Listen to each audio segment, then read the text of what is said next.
Estamos de volta com o Bom Dia. No quadro da Previdência de hoje, vamos falar sobre possibilidade de receber mais de uma aposentadoria. Para falar sobre o assunto, a gente conversa agora com o advogado especialista em direito previdenciário, João Lu, que está aqui com a gente. É possível acumular aposentadoria e pensão por morte pelo INSS? É possível, João? Bem-vindo, bom dia. Bom dia, Gilvan, bom dia, Sofia, bom dia aos telespectadores. Sim, é possível. Existe um mito, um medo muito grande da população em solicitar o seu segundo benefício, ainda que tenha direito.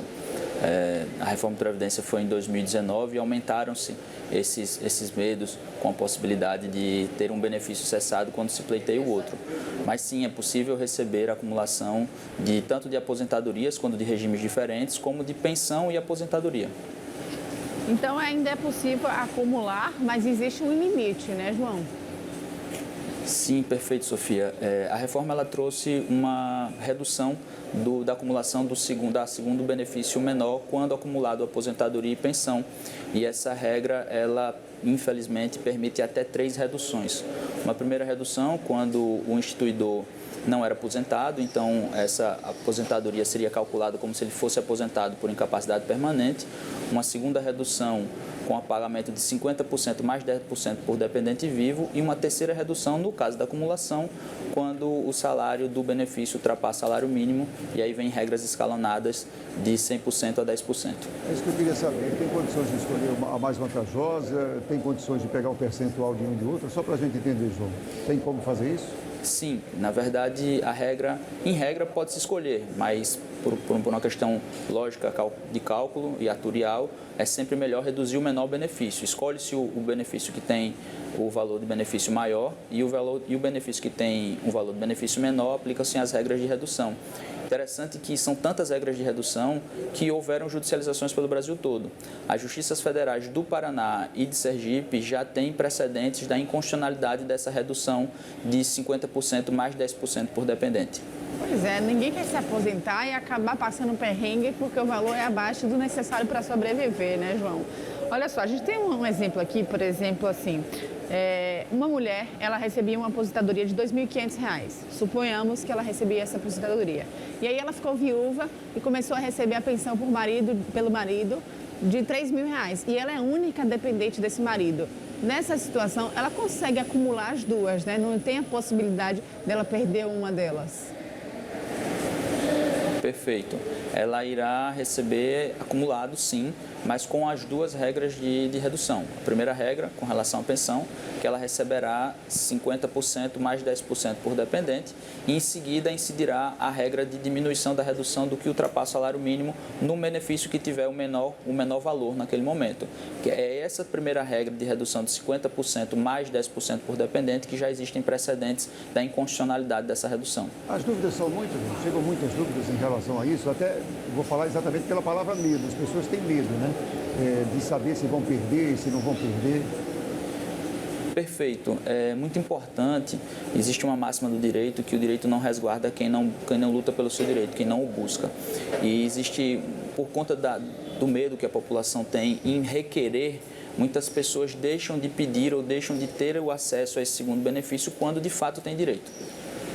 Ô, João, vamos falar agora sobre a aposentadoria rural. As pessoas, elas questionam muito sobre como se dá essa aposentadoria. Por exemplo, uma pessoa que morou durante muito tempo no interior, realmente usando ali da terra como seu sustento, mas hoje em dia mora na cidade. Como ela faz para fazer essa contabilidade em relação ao tempo de contribuição no meio rural e o tempo de contribuição também no meio urbano? Muito bom, Sofia. Na verdade, nós temos tanto a questão do rural, ele envolve os pescadores, os seringueiros, os quilombolas, os agricultores, os indígenas. É um grupo chamado de segurado especial que, com a mudança da legislação, eles também podem aposentar-se utilizando o período urbano e o período rural. Então, a gente chama de aposentadoria híbrida.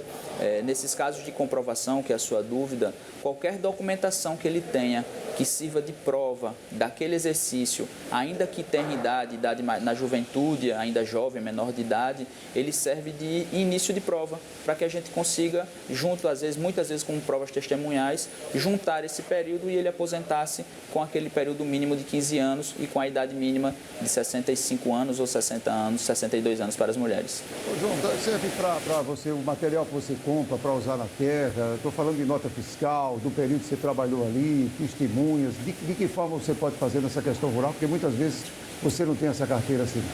Sim, Gilvan, olha, servem notas fiscais que foram de compras de produtos para aplicação em produto na lida rural, serve a declaração que você fez em algum órgão público, serve ficha do posto de saúde que consta sua profissão, serve uma situação muito interessante que já aconteceu.